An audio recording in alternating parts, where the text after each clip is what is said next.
નમસ્કાર દર્શક મિત્રો, જનરપણ ન્યૂઝમાં આપનું સ્વાગત છે। હાઈવે પર 5 લાખનો દારૂ ભરેલો ટેમ્પો મૂકી ચાલક ફરાર।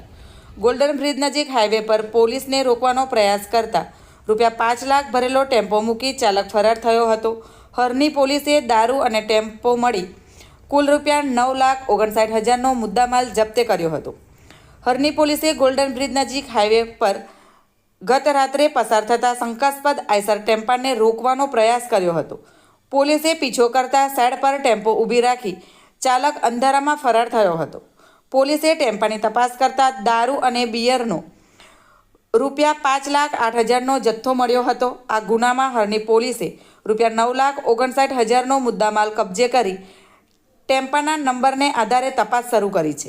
બ્યુરો રિપોર્ટ, જનરપણ ન્યૂઝ। આવા જ નવા સમાચાર જોવા માટે જોડાઈને રહો જનરપણ ન્યૂઝ સાથે। અમારી ચેનલને લાઇક કરો, શેર કરો, સબસ્ક્રાઇબ કરો। ધન્યવાદ।